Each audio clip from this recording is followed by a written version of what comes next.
What is up, everyone, and welcome back to another episode of Ruckus Wrastlin. I am Josh Mabry, obviously joined by my tag team partner in this industry, Justin Toner. Justin, how are we doing today? Doing good. Lots of stuff to talk about. People getting fired, people getting signed. Got double dose of pay-per-views this weekend on both Saturday and Sunday from WWE and AEW. It's a loaded weekend. Yeah. All right. Well, let's just kind of get right into it. The thing we kind of predicted last week came to. We're pretty good at this thing of predicting stuff, and it actually happened. Yeah.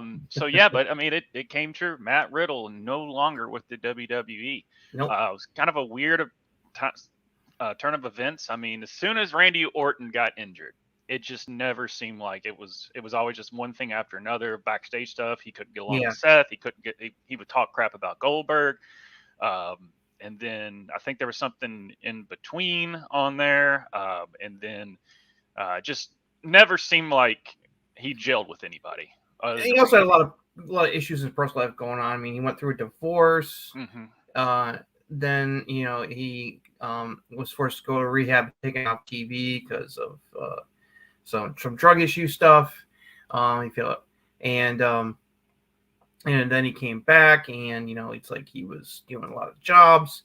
Seems like things are kind of getting a little bit better for him, but then that whole incident at JFK where he accused the officer of sexual inappropriate stuff. It just felt like it was only a matter of time. It's like he was like, you can only get so many second chances, even with a company like WWE. I mean, at some point, something's going to give, and I think they were finally just sort of like, let's just wash our hands of Mr. Riddle here at this point. Yeah. So he announced it himself. It's like WWE didn't say anything. He went on social media and said that he had been cut loose and thanked the WWE and the fans and everything. And so be ready to see where he ends up. There's already word that certain MMA companies would want him because he's done MMA. He did MMA before he when it got into wrestling. So he's got that in his background. So it's unfortunate because the guy is talented. He's an excellent wrestler. It's like I saw him in NXT when I first got back into watching wrestling again back in 2019, and it's like ironic because like the first time I saw him was a match against Velveteen Dream of all people, and it's ironic both of those guys ended up they I was like, oh wow, these guys look like the future stars, and it's like they both they sabotage themselves in some cases, unfortunately, especially Velveteen Dream, who's like he's persona non grata these days. No company really has given him a shot ever since WWE cut him loose for all this stuff, weird stuff that's been going on with him. But anyway, it's sad, but it's like we were kind of like wondering, like you said, we were speculating, like it was like because like it just felt like, especially after the most recent thing, I was just like, man, it's just another headache that WWE is going to be like, oh my god, not again. It's like right. So it'd be interesting to see where he ends up. I don't know if Tony Khan will be interested in bringing him in at some point. It's like who knows where he'll land.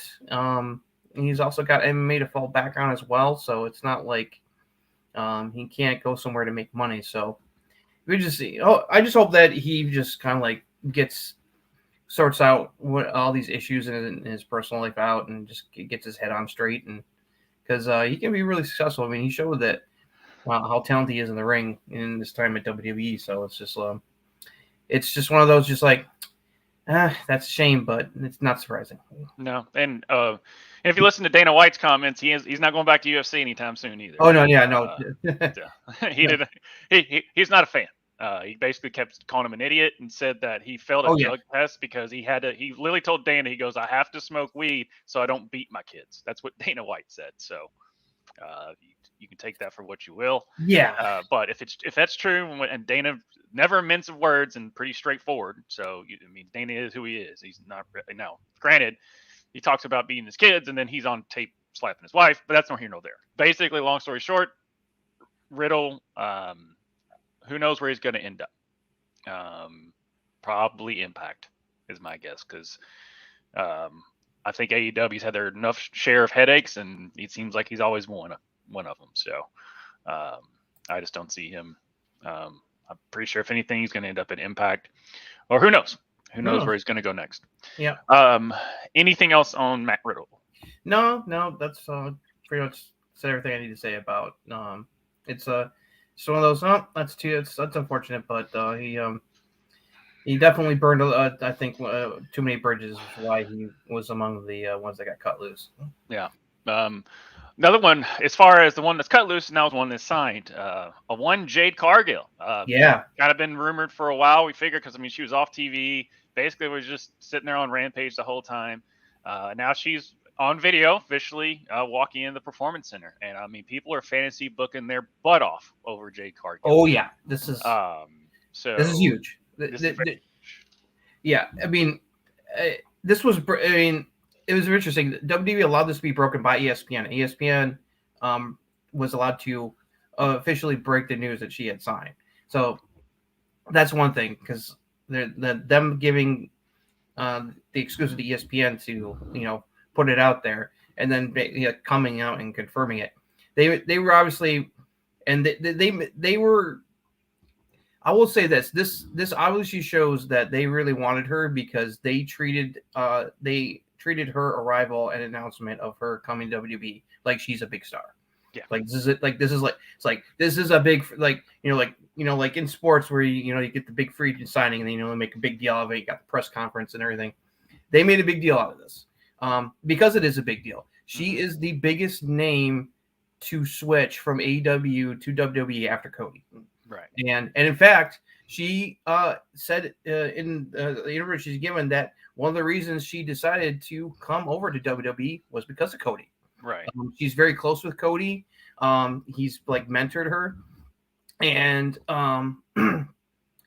he sounds like he definitely encouraged her that to come on over and that she could do well. And she basically said that as much as she enjoyed her time in AEW, and obviously she left AEW on excellent terms, because in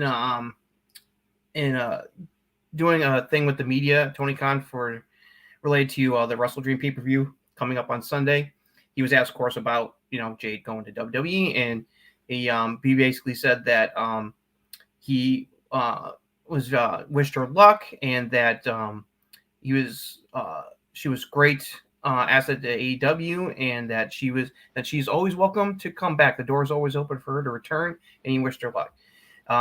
Because her last match was a rematch with Chris Statlander, which she put Chris over clean on Rampage, and and the way that was done, and then the word was, it definitely made it clear that was like her swan song. It's like that was her last match before her contract with AEW was over with. So she left AEW to on good terms, which is the right way to do it. Triple H tweeting it out. The video of her walking into the Performance Center in Orlando. She was doing interviews. It's like pictures came out of showing her, working out at the Performance Center, working on her stuff with other wrestlers. They made a big deal out of this, and it is because I've had some criticism about Jade Cargill, mostly about her in-ring work, but she's definitely improving that way, and she's definitely going to get even better with the people who are at the Performance Center. Say what you will about WWE and certain things, but when it comes to training wrestlers, the Performance Center does a really damn good job, because there's a lot of really talented coaches and trainers there that help prepare these wrestlers to try to succeed. And so that's going to definitely help her. And because she's already got like the star quality, just Right. like her Oh look, yeah. the presence, the way she talks, she's got it, and it's like, and WWE is obviously got big plans for her, and yeah, I mean, people are already thinking like, oh my god, her versus Bianca Belair, her versus Rhea, her versus Charlotte, versus Nia Jax, Charlotte Flair, you name it. Yeah. All these possibilities. I mean, and she's already talked about like people she's looking forward to getting into the ring with, and about getting to work at WrestleMania and stuff like that. So, so she's excited to be there, and so this is going to be very, very interesting because they didn't say exactly. They did a smart thing because people are speculating like, well, is she going to go spend some time in NXT first and then go on Raw or SmackDown, or are they going to send her right to Raw or SmackDown right away? And they haven't said anything, and she kind of teased it herself, so that it's kind of like you don't know when where she's going to show up. So that definitely adds for the fans to be like to try to tune in to like, because at this point it's going to be like, all right, when she could show up at any time on any of the shows. Yeah. So that's going to help create some buzz. As far as the baddies, if they're going to be with them, it's going to be NXT. They wouldn't be with her on the main roster on that. So unless they already have main roster people, she can create some new baddies with some. Right, that's what I'm saying. She can create some new baddies as long as they're on the main roster, but they're not going to just take Jade and then take 2 other people with her. I mean, they could, but this did be solely with, if she's NXT, then yes, baddies make sense right off the get. But if she's at the main roster, she needs to establish herself as the badass that we already know she is by herself before she, has any. Yeah. Unless you want to book her as a heel, and then you can definitely have 2 people with them. Because really, the only reason you need to have the baddies with her is when she does her heel run. Who knows what she's going to be? Yeah.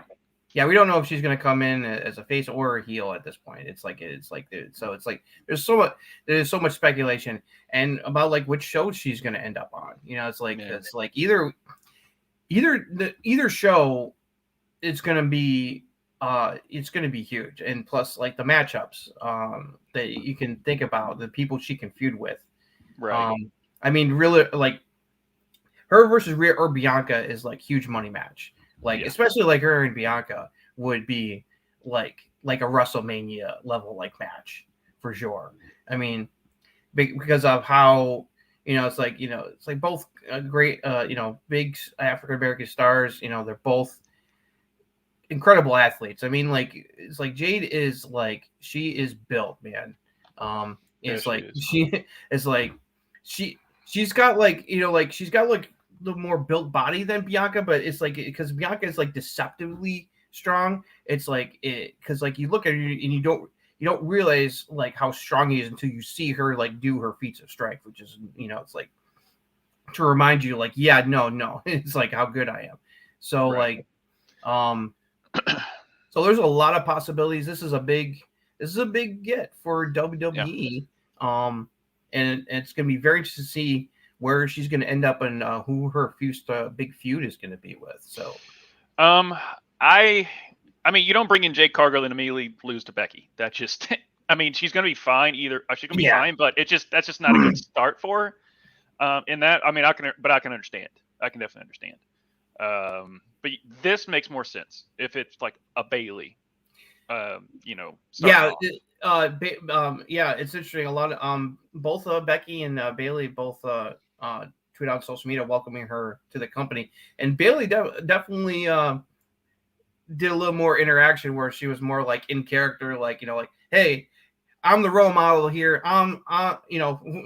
Let me teach you. Watch how I do things, and you'll learn stuff. It's like taking shots at her already. So it's like, and Jade was like, So, it's honestly like her career is kind of weird because she was at a tryout in 2019 and just declined a contract, and then goes to AEW, and basically I guess figures she's done all that she wants to do in AEW because there's one thing that AEW can do more than, and they're kind of like the WCW back then. They're gonna pay more than WWE. They're just because they can. If it's about the money, she wouldn't be in WWE. I mean, because like Tony could be able to match what WWE offered, and maybe even a little bit more potentially. Right. So AEW spares no expense when they have their stars. So this is about what WWE has that AEW has, and it's the global. It's the brand name. It's the global reach. It's WrestleMania. It's like it's so she's here because she knows that she's going to become a bigger star and get more exposure in WWE right now. Mm-hmm. And it's not a knock against AEW. It's like AEW is clearly the number 2 behind WWE still at this point. It's like AEW's only been around for a couple of years and they're still establishing themselves. I mean, the show in Wembley was the first time that they've done a show outside of North America. It's like, and WWE is doing that regularly now. I mean, like they got, they're doing a lot more now, especially, and then they got the Elimination Chamber is going to be in Australia in February. So it's like they're doing some of the major pay-per-views outside the United States and North America. And so, yeah, it totally makes sense that, she wants to really, really establish herself in the business. It's like coming to WWE makes sense, especially if she knows that she's going to learn and stuff. And, it's like, and obviously like Cody and other people are going to be there to help her continue to improve her craft and everything. So yeah, this is a big win for WWE for sure. But yeah, no, it's agreed. It has been a joy to watch her. When as soon as she stepped on, we're like, all right, she's going to be a big deal. A little green around and that's what a lot of people keep arguing on the internet is like, well, she's too green. She's too like, because they were like, why do they keep her on this show? She never really had her and Britt never had a thing together. Yeah, that was one of the few things that I found odd. It's like, but it's like they booked her. They gave her the Goldberg treatment. It's like they put the title on her, and she went on that undefeated streak until she lost the title to Chris Statlander this year, and she was treated like a big deal and a star. And she was pretty green when she started, but she's gotten a lot better in the ring, and she's with the people at WWE and the PC. She's going to continue to improve, and I look forward to seeing what's going to happen. It's what's going to happen when she debuts, is because that's going to be big. Yeah. Jeremy, we touched on that a little earlier about basically the jump is this. He's probably 50% of the reason she went to WWE because he went over there and then probably got a good feel of, here's X, Y, and Z. And obviously he came over and he's the top baby face, depending on who you ask. But I mean, honestly, he is. And we'll kind of get into where hopefully he's teasing that they're actually, on that. Hopefully they're pushing him in the right direction, but we'll get into that a little bit later. Yeah. Anything else on Jade? No, I think that pretty much covers it. They made trade a big deal. It's a big deal. It's gonna be very, very interesting to see what the splash is gonna make when she makes her debut on whichever show she's gonna show up on. So it's like it's good. Basically, it's kind of like it's the ticking clock. Like I'm just I can't wait to see what happens. Yeah. So where she ends up, we just know it's going to be a WWE product. That's basically all we know. As far as when she'll show up, we don't know on that. Okay, kind of go through a couple of these real quick. Brian Pillman Jr., we already knew he signed. He basically, nothing against Brian Pillman. Jade's bigger. WWE has not said anything officially, but the word for a long time was that after his contract expired with AEW and wasn't renewed, there was talk immediately that WWE was interested in him, which makes sense. I mean, he's the son of Brian Pillman, legendary wrestler for both WCW and WWE.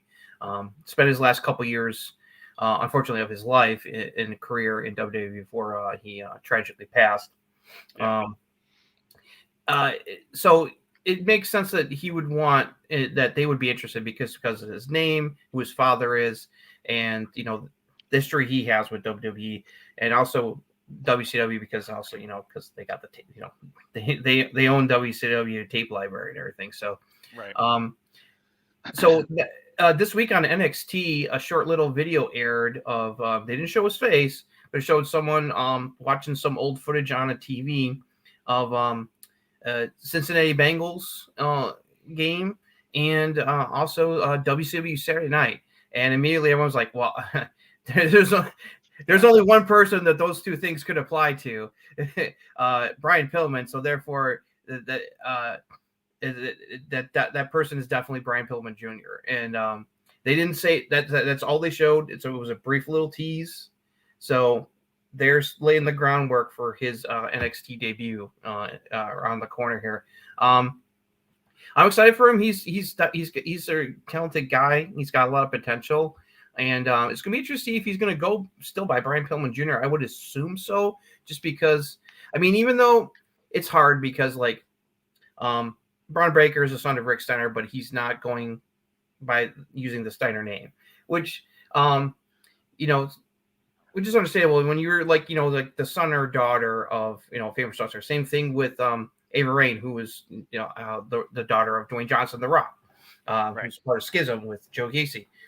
She's not wrestling using her father's last name either. It's like, and sometimes it happens. I mean, like with Cody Rhodes or with Randy Orton, because sometimes the wrestlers, they want to be able to establish themselves and not rely on the family name, which is understandable because you're especially if your father is like really famous, you don't want that to be overshadowing you. You want to be able to establish yourself as like who you are, So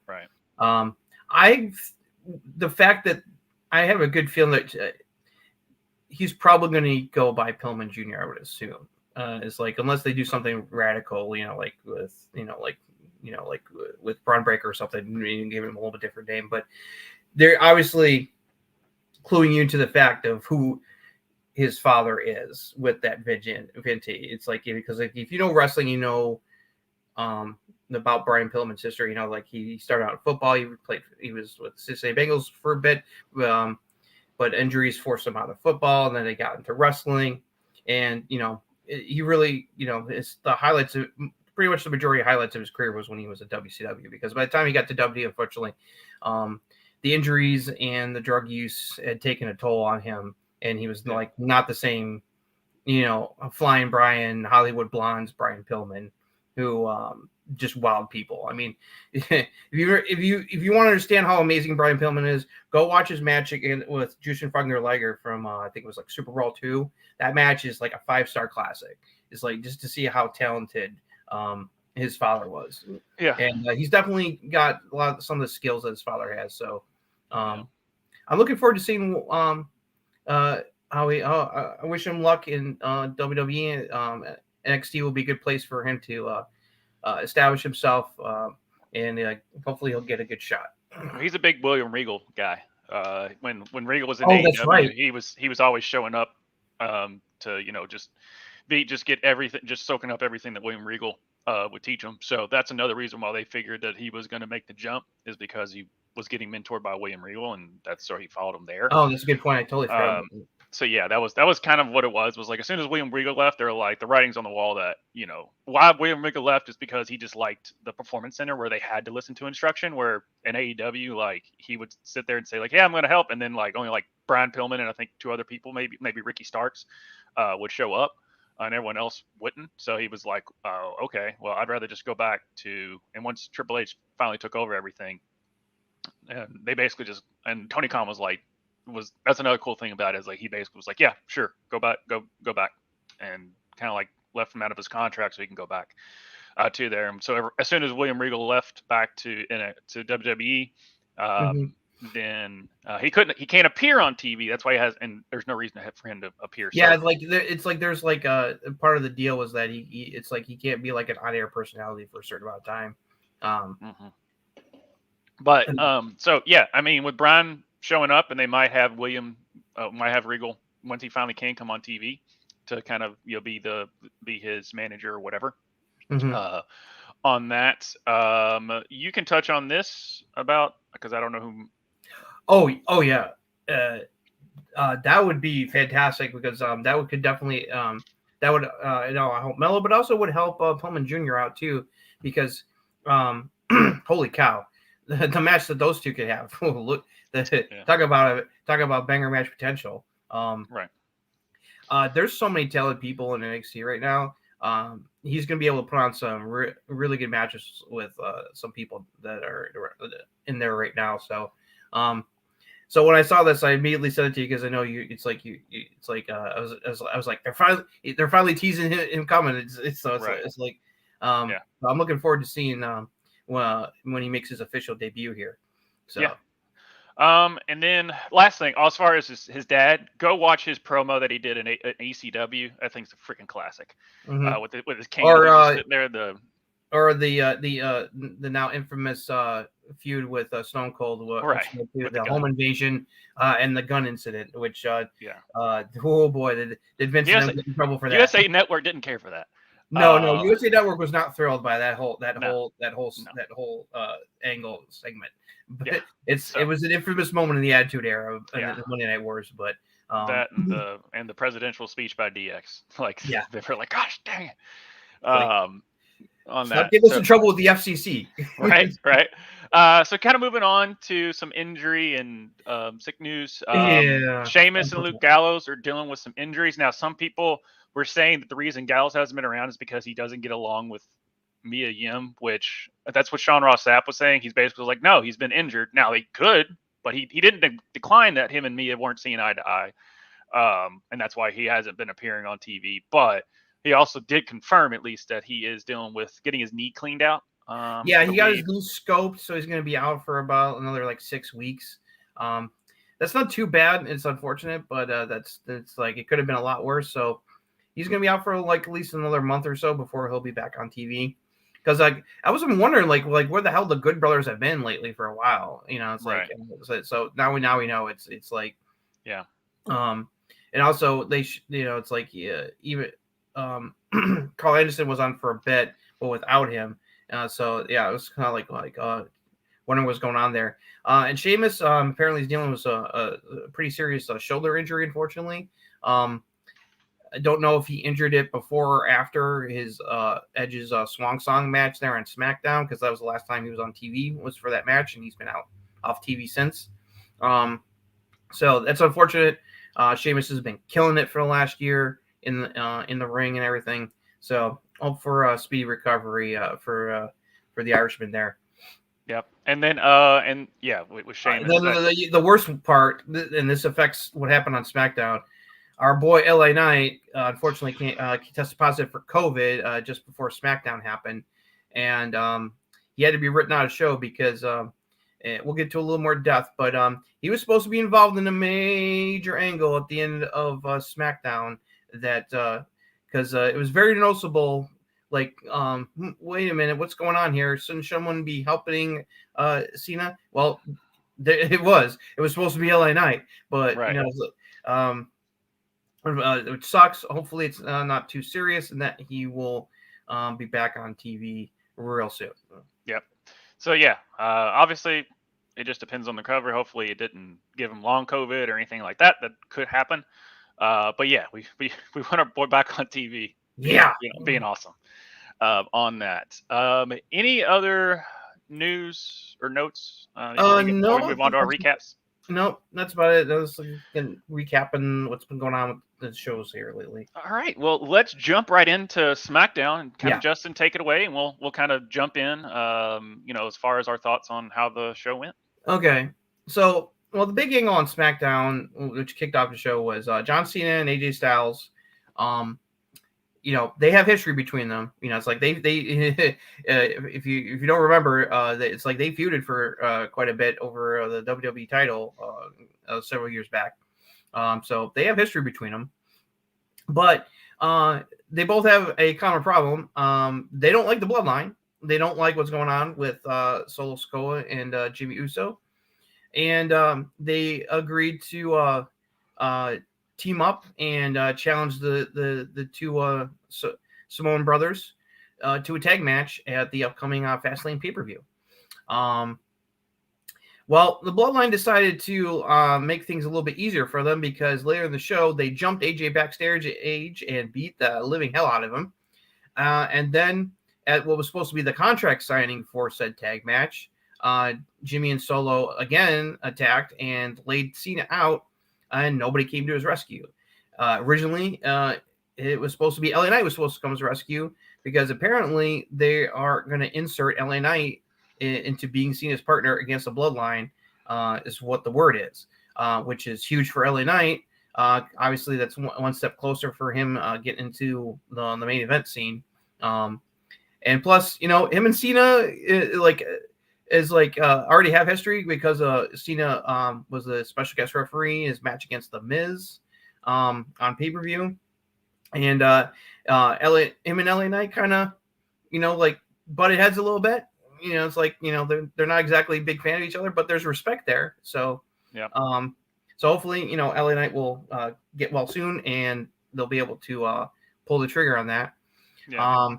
Just to touch on this feud, Carl Anderson did post the video of him getting into the ambulance and getting and him kind of like telling Cena to I told him not to do this, and he basically did that with this caption on his Instagram is, I hate to be that guy that says I told you so, but like I told John Cena, I've been saying it to my brother AJ Styles for weeks to stay out of the Bloodline drama. That's their drama. I don't know, man. People always call me a pessimist. I call it being a realist.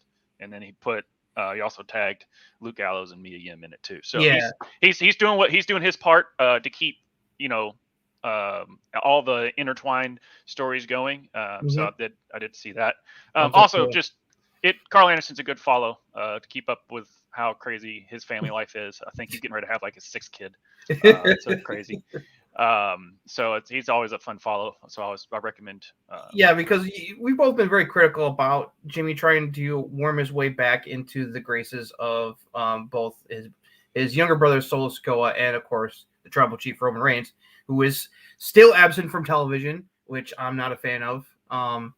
It's like. This is one of the reasons why I wanted Cody to win the title. But anyway, it's very obvious that this is building toward Roman showing up and basically putting Jimmy in his place and wrecking him. That like, no, I don't need you anymore. It's like you are a liability, especially because he's like running his mouth, acting like he's already part of the Black and the Bloodline, and Heyman's made it clear that he's not really part of the Bloodline anymore. But Solo's going with it because Jimmy's still his brother. And, he is obviously not wanting to leave him completely hanging despite, butting heads over Roman, this year. So I guess like every time something's going on, Heyman is desperately getting on the phone to call Roman to tell him what's going on. So it's only a matter of time before Roman shows up and, oh boy, he's not going to be a happy trilogy. If you can't hear in the background, that's the sound of the wagon circling, because that's what I feel about this freaking Jimmy Solo stuff every week without Roman showing up. Yeah, exactly. Just like, hey, guess what's going to happen? Jimmy's going to be like, I won't be Black in the Bloodline. They're like, and I'm like, why is this even a thing? Why is this even a thing? Like, you literally flipped the script within 2 weeks of him basically telling Jay, hey, you shouldn't, you got to get out, man. He's a big thing. And then, but I guess since Jay was just like, I don't like you either, and he super kicked him, he was like, well, I'll just go back to the Bloodline. I'm like, obviously they just didn't know what to do with Jimmy. Yeah. And Jimmy didn't know, and Jimmy didn't have anything. They have a clear plan with what they want to do with Jay, because Jay is really freaking over right now. So it's like they want to give him a good singles push over on Raw. Before they do the brother versus brother stuff down the line. And honestly, this brother versus brother is so uneven as far as where they are right now in the pecking order.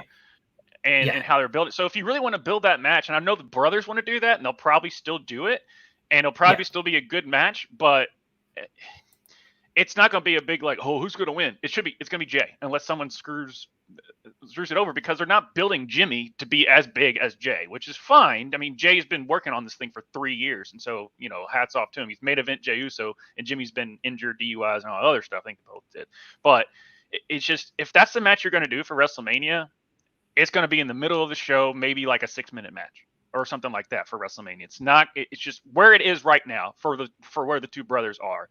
It just they need to work on Jimmy if they're wanting that match to be it.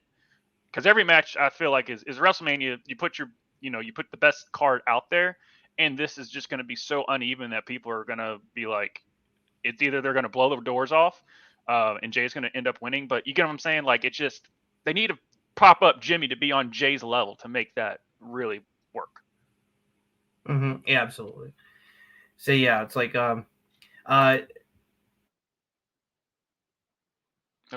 I'll care more about this once if the word is true that like LA was supposed to be the one to come out and he's going to take AJ's place and team with Cena in his tag match for the pay-per-view. I'll be definitely more invested. Right. It's it just feels like they're finding something to give these guys to do while Roman is off TV. And yeah, it's annoying. So the other big stuff going on, the Street Profits, despite aligning themselves with Lashley and getting the big makeover and starting their descent into heeldom, they lost to the LWO in the form of Rey Mysterio and Santos Escobar. Mr. Lashley was not pleased with this development and berated them in the locker room after the match, told them to, give them back the suits and everything, and that maybe they should go sit in catering because maybe they're not as good as he thinks they are. So I think this is the next step in the them going like full heel. It's like because now Lashley's chewed them out. So this is going to definitely lead to a change in how they act and perform probably in the ring coming up here. Yeah, they're not going to be as happy joy. They need to be basically just like get your head. It's not this ain't this. You want to be with me, I want to be with you, but you need to get your act together and go full just scorched earth type Street Profits. Whether it's being like him squeaky clean coming out when he was attacking somebody behind, I still watch that clip of Montez like doing a little squeaky thing. Yeah, he was like coming out to attack somebody. I'm like, that's not the Street Profit that we're wanting if you're gonna do with Lashley. Yeah. So I'm interested to see how they really repackage them. With where they're going with the suits and like he was talking about with all that. So that's gonna be interesting. I'm definitely invested. They got me on where they're going to go with it, and hopefully they have a direction and not just we'll see what we do each week for it. This I love. This is really brilliant. Number one, I'm glad that Elvira and O'Donnell are finally coming back on TV. They've been off TV for a little bit. Last time we saw them was losing to Ronda Rousey and Shayna Baszler when they unified the NXT and women's tag titles.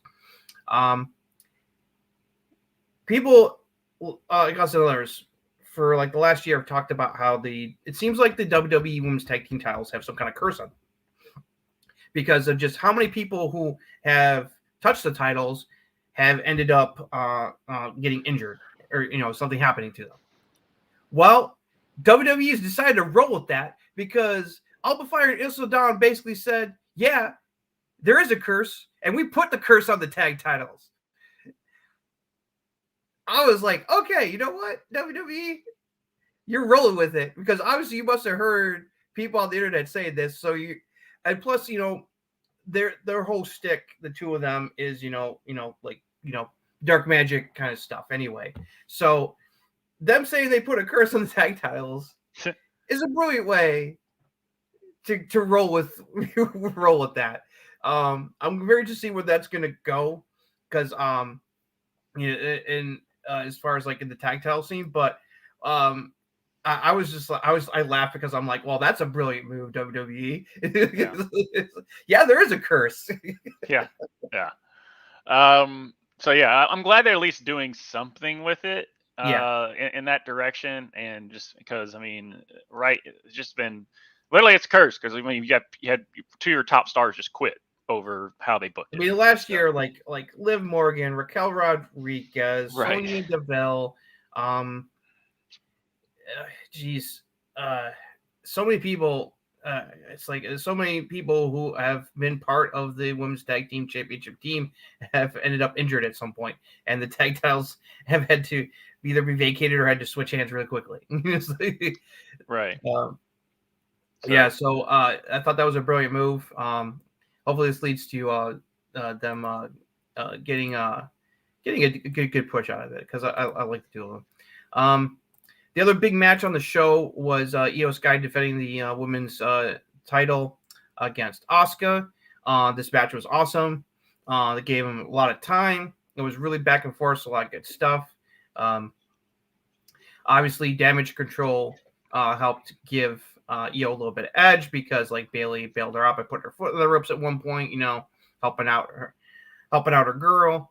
And it was also added some intrigue because Charlotte was at ringside watching the match and probably trying to keep an eye on Damage Control, because she's still kind of like in the face mode right now.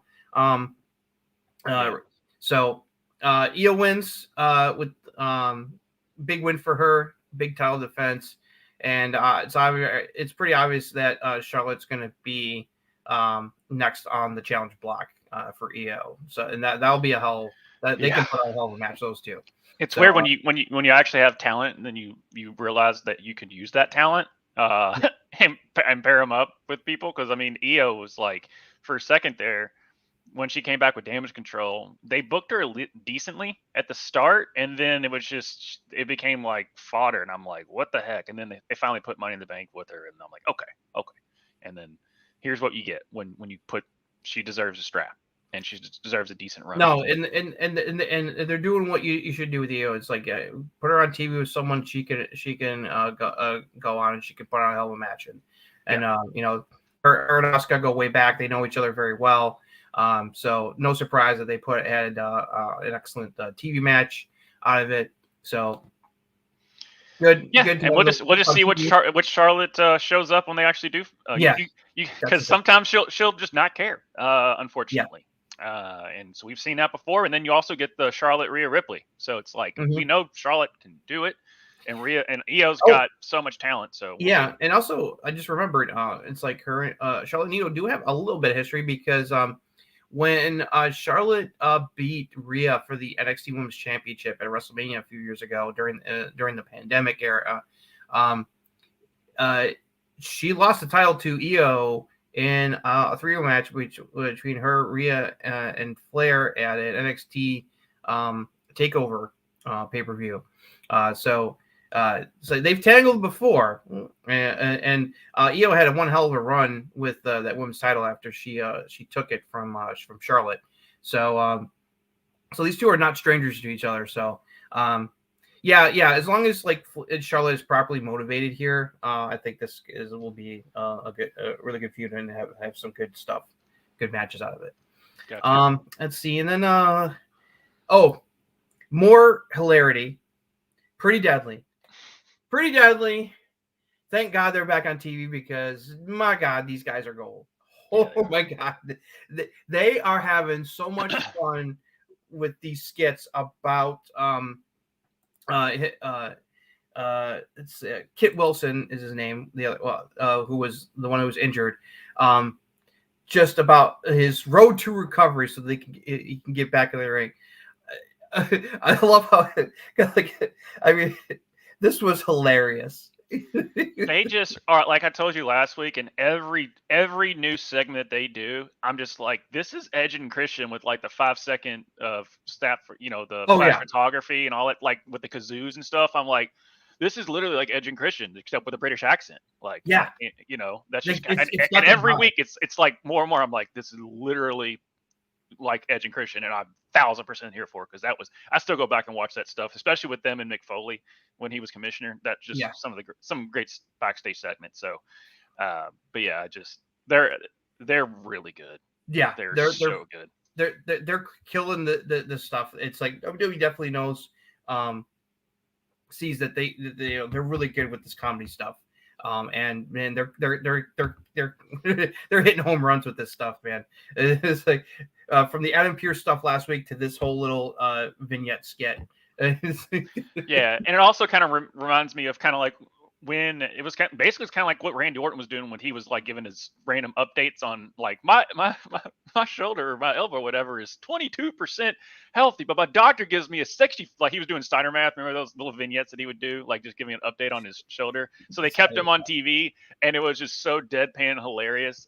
And so it's kind of like the same thing with Pretty Deadly, where they're just kind of like giving updates, but just in the most just hilarious stuff. So yeah, and they're and the way they're pretty creative when it comes to tag wrestling too for the matches that I saw. Yeah, that's the thing. Is like they're good with stuff, and they are excellent in the ring. So it's like these guys are like the complete package. So yeah, so I'll see 8 to 10 reigns basically. I want these guys to have the tag titles within the next year. Seriously, they deserve it. These guys are awesome. Really glad that they're back on TV because it's like they're gold.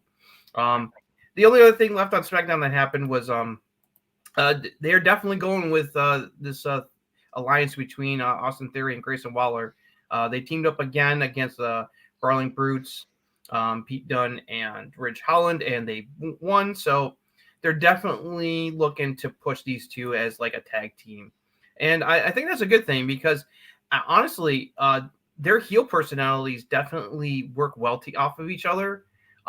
So I'm perfectly fine with this. It's like I think this will definitely help both guys. I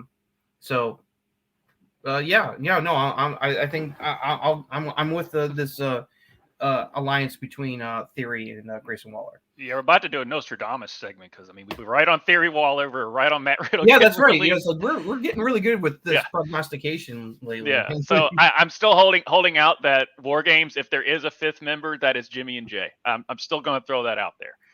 We'll talk about War Games when we get to Raw because right. After this Raw, it definitely feels like War Games is coming. Yeah. And speaking about Raw, I guess we're ready for Raw. Yeah. So the big overall angle on Raw was, of course, the baby faces against Judgment Day. So Cody kicked off Raw, and basically was kind of like saying, like, he explained why he's been on helping out Jey Uso between, working behind the scenes to get him traded to Raw, and supporting him because he believes, like Jesse, he believes that it's like Jey deserves it, and then, of course, Judgment Day came out and, verbally attacked Cody. And, of course, we get the obligatory Dom cannot speak because he is literally getting booed out of the building. It's like it's incredible the amount of heat Dominic Mysterio gets without even having to speak. Yeah. He tries to speak and they boo so loudly that you can't hear him. It's just incredible. It's like it's amazing how far he has come, and so him, Finn, and Damian were ripping at Cody, saying that well, Jay would have been a great fit in Judgment Day, but of course you had to ruin that. It's like now you're on our hit list, and so they went to try to attack Cody, and then Jay. Kevin Owens and Sami Zayn all came out to back Cody up against Judgment Day. And Judgment Day found themselves kind of outnumbered. At first, it was interesting because JD came out to help as well. Damian did not want to try to attack the baby faces and kind of backed off a little bit. And then the other three attacked and got their ass kicked. And that forced Damian to have to go in and try to help them. And then at one point, Damian was left all alone in the ring with the four of them. And they all got to go to town on him one after the other. So Babyface got to stand tall. And, of course, it was announced that Kevin Owens and Sammy were going to get a rematch against Finn and Damian for the Undisputed Tag Titles in the main event of the show. Damian Priest chewed out JD McDonough for, sticking his nose into Judgment Day business because he's not a member of Judgment Day. And, basically, ripped him a new ass.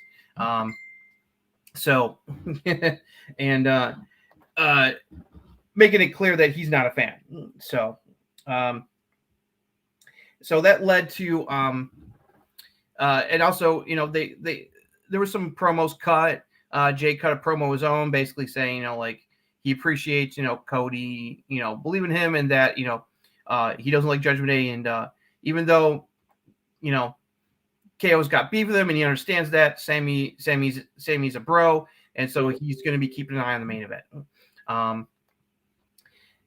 We'll get to the main event there in a second, but this was some good stuff to kick off the show.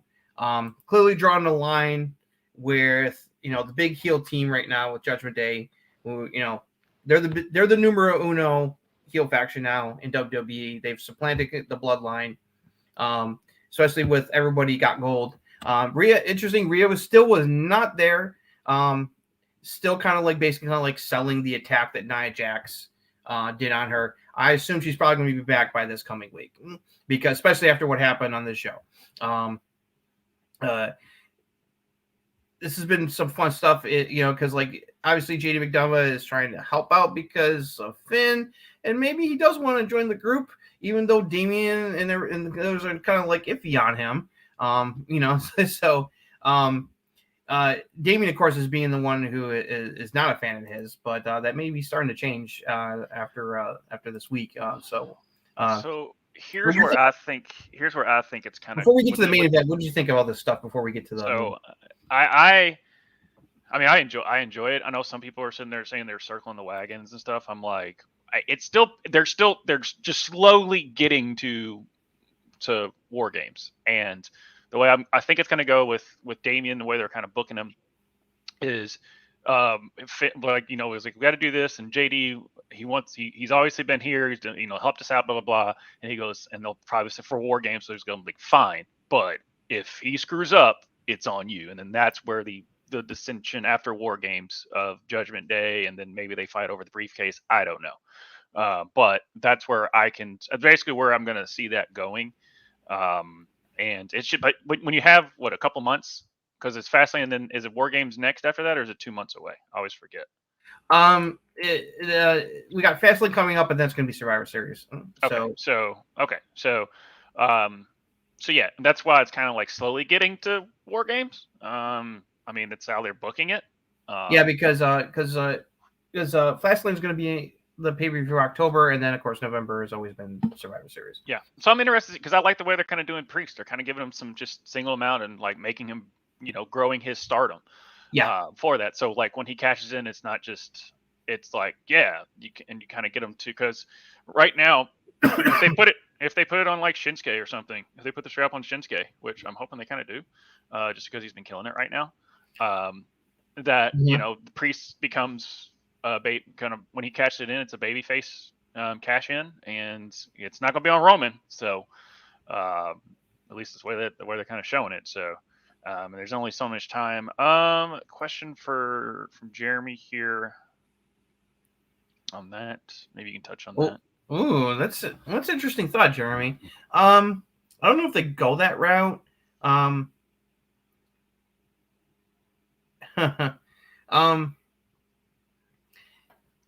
I don't know. I don't see that happening.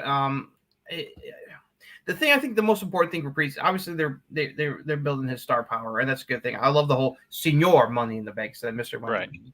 It's I like that, especially where he tells me I have Senior Money in the Bank. It's I think the most important thing for Damian down the line, regardless of what's going on with the whole with Judgment Day and stuff, and is he going to have a successful cash in or not? Because right. I think if you really want to elevate his star power, he's got to have this successful cash in. Because Io got the successful cash in, she's the women's champ, and she's getting treated like a champ, and so and that's great for her, and they got to do the same thing for Damian. Obviously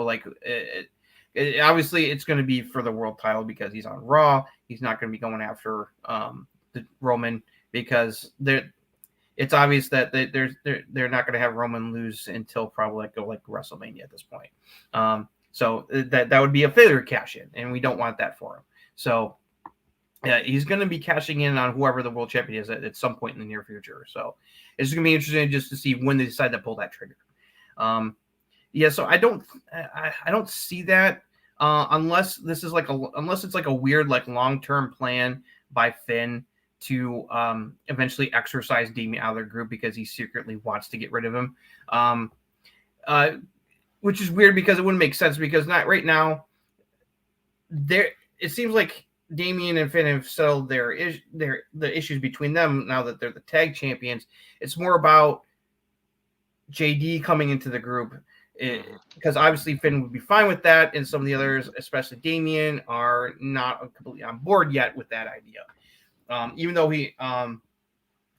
it's like he's acting like he's a member of the group when he's not officially a member of the group because he keeps out coming to help them out, and we'll see how that plays out again later in the main event.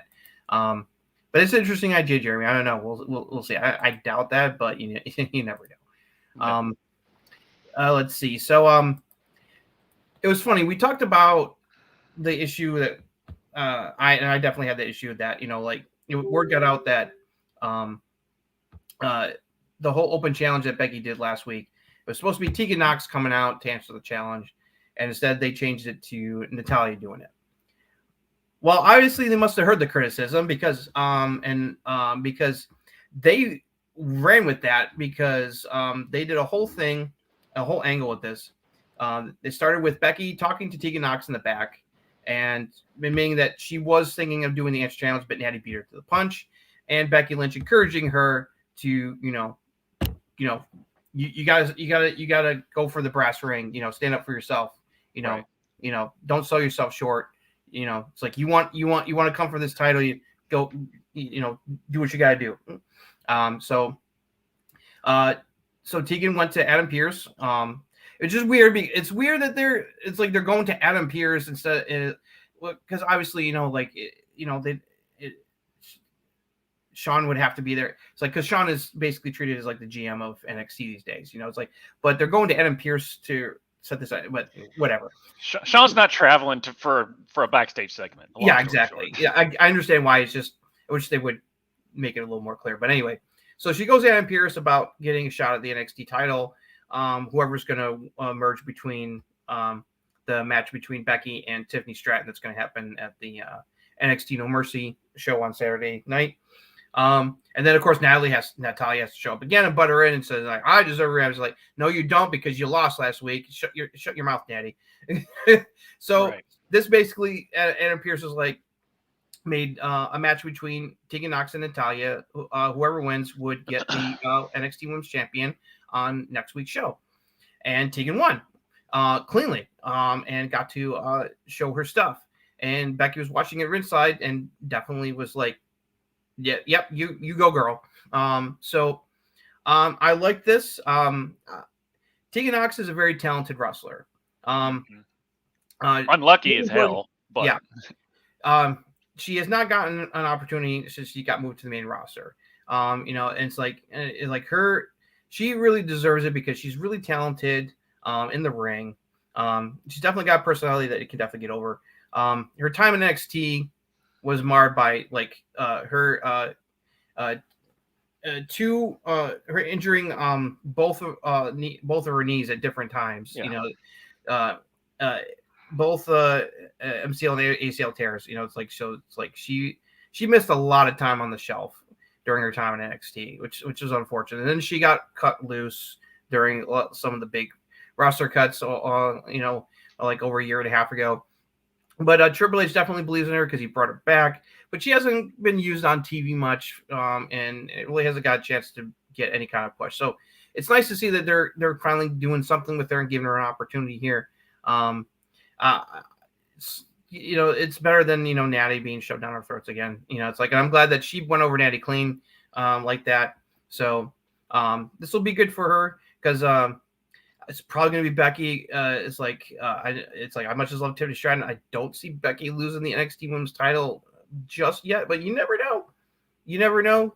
We'll see what happens. Tiffany might go win the title back this weekend. But, but I was really happy about this, that they're using Tegan and they're definitely giving her a shot here. So thumbs up for that. Cool. So I've always been a fan of Tegan. It was just watching that video of her just trying to will through it against Rhea during the Mae Young Classic. and just her knee just gave out. It Yeah. was done. And she was sitting there just crying, apologizing to Triple H. And he's like, no apology. He's like, you freaking are badass because you try to keep going. We had to tell you to stop. I mean, that's the kind of drive that she has. So I'm just like, after watching that, I'm like, all right, I'm with you. Because I mean, she was good in the ring anyway, but on top of her just being just a tough SOB on top of it. So I'm always for putting spotlight on also, her. you want to see, just like there's a great video out there where Tegan is like just basically like loses it because she gets to meet one of her heroes and inspirations, Molly Holly, backstage. Molly is one of her idols. Is one of her inspired her to get into wrestling. She does Molly's finisher. The Molly Ground is in her repertoire as a tribute to her. She's busted out here and there.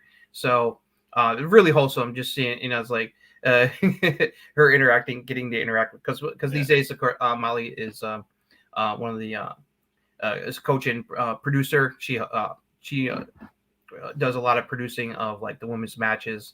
And you can definitely tell some good some of her. She's doing a really good job in that backstage role. So she's also a huge fan of Kane. I remember her. She was. Oh, that's right. Yeah. Out. Yeah. Kane. Yeah. Her other big influence is Kane, which is also kind of interesting. It's a very interesting choice. But hey, Hey man, get inspiration wherever you can. All right, moving on to I guess we're going to talk about kind of double it here with the Bronson Reed beats Otis, and then Ciampa goes over and so we got some more forwardness about what's going on with Gunther and Imperium, because obviously it's very obvious that they're saving Chad getting another shot for a little bit down the line. So now here comes Ciampa as the next challenger to try to dethrone Gunther, because at this point dethroning Gunther is going to make somebody, because now that he has broken Honky Tonk Man's record, he is now the longest reigning Intercontinental champion of all time, and so he's only padding to the record now at this point.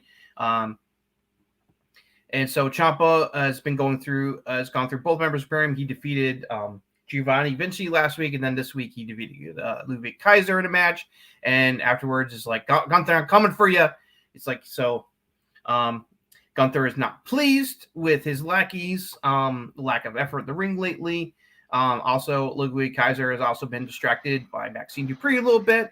He's kind of being a little lecherous on her, and she's completely not interested in him, of course. Right. And so as a side thing, Otis took on Bronson Reed. He lost to Bronson Reed, and Chad was like, we're gonna figure out why you lost. We're gonna go over the tape. I'm gonna help you improve so you can be able to, next time you face him, you can beat him. And basically still trying to find a way to get another shot at Gunther. It's like, so he's that they're still working that part. But for now, it looks like that Ciampa is coming. I'm guessing. I would hope that they put like Ciampa versus Gunther down on Raw, but put that on Fastlane because that's a pay-per-view match. These guys had, as I said before, they had an incredible banger level match on a Takeover pay-per-view a few years ago, when they were both still in NXT. It was incredible. It was basically it was after Gunther lost the UK title to Ilya Dragunov, and it was basically Ciampa's like, I know how good you are. I think I could beat you. I want to fight you, kind of thing. And it's like there was no titles. There was no titles. It was more just like, I want to fight you because I know how awesome you are, and I want to say I can beat you. But now that this is a little different because now we got title stakes involved. It's like and big ones, because now that he's the longest reigning Intercontinental champion in history, more and more people are going to be wanting to get their shot to try to dethrone him and go down the history books as the one who ended Gunther's historic Intercontinental title reign. So I'm all for Ciampa in this spot here. He's awesome. Been a Ciampa fan for a long time. Him and Gunther had a banger before, and they can have a banger again. So, yeah, no, I like this. It's I'm getting a little tired of this. They got to do something with because this Ascension is issues with Giovanni and Kaiser have been going on for quite a while now. It feels like they're kind of literally. It's kind of like starting to drag his feet. It's like something's got to give at some point here. Either they're going to get back in line, or he's going to divorce himself from them and just be on his own. So it's like, hopefully this is leading to something happening, because it's like it's kind of getting old where him just chewing them out. But there's a little bit more to that, because basically he told Kaiser, he goes, look, if he screws up, it's on you. You screw up, it's also on you. So Kaiser's now in a really bad position, because they're basically saying, like, you're not only are you responsible for yourself, but now you're responsible for how your partner operates. Because like if he fails, it's on you, not on him. So now so Kaiser is in a really bad spot at this point. So we'll so you just see where this is gonna go. I don't know. I like him. He's the ring general, and he has no army to lead. Makes no sense to me. Yeah. He just needs to. Imperium is just. I understand why they're doing it, but I just can't. I can't have every group be in dissension. It's just. I don't need that. So, but no. I mean, it's Gunther. Like, I'm so glad that whoever backstage was just like, no, this guy's awesome. And. Yeah, it's kind of crazy how Vince for some reason didn't think he had it. And I'm like, no, his reign as Intercontinental Champion, and not just because not record wise, it's like he's had just incredible matches with so many people. Right. It's just like, so I cannot wait. I look forward to when he finally loses the Intercontinental title, actually, because that means he will be ready to go into the world title scene, which is where he belongs after this. Speaking about the world title scene, yes. Go ahead and talk about Shinsuke. Yeah, so the Shinsuke Seth feud continues. Seth came out and demanded an answer from Shinsuke, because he basically offered Shinsuke, you name the time and place for our rematch. You can even choose a stipulation if you want to, but we need to settle this in the ring. And so Shinsuke showed up on the Tron, cut a promo, and revealed that he is chosen to have his rematch with Seth for the world title at Fastlane, and yes, he wants a stipulation, last man standing. So it's going to be a last man standing match for the World Heavyweight Championship, Shinsuke versus Seth. Oh boy, yeah, actually this stip makes sense, because with the whole back thing, he's looking to break Seth's back so he cannot get back up. Correct. To answer the 10 count. So that's going to add a lot of drama with this stipulation, because under last man standing, it's no holds barred. Anything goes. So Shinsuke is going to be able to use all kinds of weapons and other things to try to break Seth in half. So it's going to really add some really cool drama to the match. Great work from both guys. This feud has been excellent. So yeah, last man standing match, bring it on. That's going to be a hell of a main event for the pay-per-view. Yeah, for sure. I'm liking. I mean, I've been a fan of this ever since they made Shinsuke where he is, and I'm like, fight forever. But I'm kind of hoping Shinsuke goes over on him. I don't think it will, but honestly, at some point, Seth has got to drop the title, because it's like his back injury is legit. He does need to get some surgery and take some serious time off to heal up. But he's working through it, because, like other people, he wants to make the world title legit. He wants to help make whoever's going to take it from him get elevated. It's like, because that's the kind of guy he is. So it's like he's gritting through some pain here to try to help put Shinsuke over. I would not mind if Shinsuke wins the title at this point, really, honestly. I think it would be good for him. And it allows Chef to finally, take some time off and heal up, because he's too good in the ring to, be. I don't want him to permanently injure himself. It's like Right. it's like, dude, it's like you're awesome. You have nothing left to prove. It's like, yeah, I know you want to help WWE because you're a company guy and you love WWE. You're obviously a lifer, and you love the business. But it's like just at some point it's like you got to take the time off and get that back fixed, and get healed. So I mean, the same thing happened with Kenny Omega. It's like Kenny worked for a long time with all those injuries he had until he lost the title to Hangman and Page, and after that he took time off, got all the injuries addressed, healed himself up, and came back, and he's been awesome ever since. And so it's like, dude, you got to do the same thing. So hopefully, if it's like, I would hope that it's Shinsuke, because I think that Shinsuke deserves he deserves to have a world championship run in his WWE career at this point. At least the way he's performing on this feud, he does. Yeah, because he can go in the ring. That was never the issue. It's just how do you present him, how do you book him.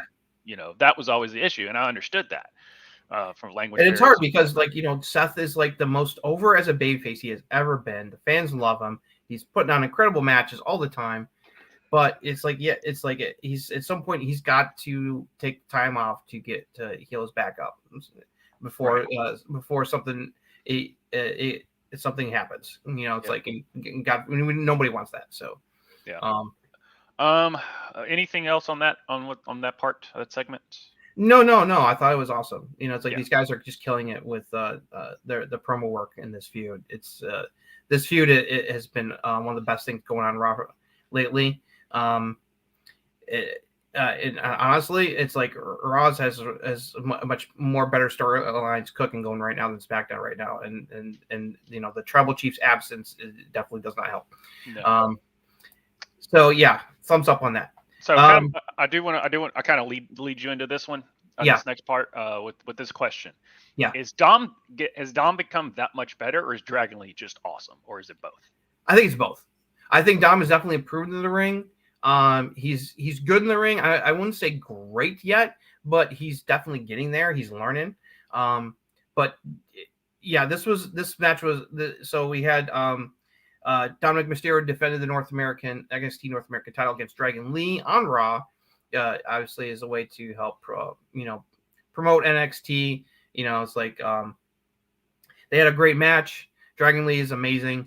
They keep pushing him right. He's going to be a star once he's out of NXT on the main roster. There's a reason that they went after him and signed him, and you can see why. It's like he is amazing in the ring. And so, but amazingly, Dom beat him clean. He did not need to help a Mammy this time. So I think that's actually a good thing for him as a heel, because now it's like he showed that it's like he can win on his own without his Rhea bailing him out. So that's more important down the line, especially when they want to eventually split Rhea away from Judgment Day and have her go babyface again, because it's like that's going to happen eventually, because the fans love Rhea at this point so much, even though she's a heel. It's just a matter. I think this is a good stepping stone in the eventual split of her and Dom down the line. That it's like that he can win on his own. He does not need Mammy to bail him out.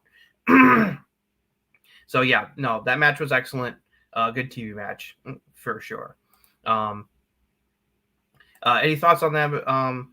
It's just I always forget how good Dragon Lee was. I remember he was he was in AEW for a hot minute with the Lucha Brothers and I believe, correct, right? Yeah, he was with them for a second. But the thing is, the Lucha Brothers are just as good as Dragon Lee, so you really couldn't tell like how good he was, and now he was able to no, this dude can freaking go. But but the Lucha Brothers are some of the best in the world. So they're amazing. So he's on the same level as them, which isn't a bad thing, no. At all. Kind of moving on here. So all that stuff that Zoe Stark, I was talking about how they elevated her, and now they just whatever. She just fought her now. I'm worried. I'm a little concerned because look, obviously they it's like they see something in her, and her being part of the Trish and Becky feud was a good thing. but her getting squashed by Nia Jax does not help her at all. Look, you could have put anybody else in there into that spot. Honestly, it would have been better if Natty had been in that spot. It's like, honestly, because it was all about putting Nia Jax over as like is the monster that's coming for Rhea Ripley, obviously. Right. And I'm fine with that. It's like it wasn't like just like a total squash. She did put up at least a little bit of fight, but she still lost. So I was just like, okay, come on, man. So a little concerned about that. Hopefully, this does not mean a downward trend for Zoe Stark because it's like she deserves a little better than that. So we'll see. It is what it is. They're pushing Nia as a threat to Rhea. It's like I'm fine with that because I don't think she's going to take the title from Rhea. I mean, besides with Jade Cargill potentially around the corner, that's even a more better feud than her versus Nia Jax. So, yeah, that's it. That was what it's about. Then we got some interesting stuff here. So Drew McIntyre was on Miz TV and being interviewed by The Miz about the recent going-ons and his issues with New Day. And so then Kofi and Xavier came out and basically called Drew out for some of his recent actions. And so led to Drew taking on Kofi one-on-one. They, of course, these are two former WWE champions.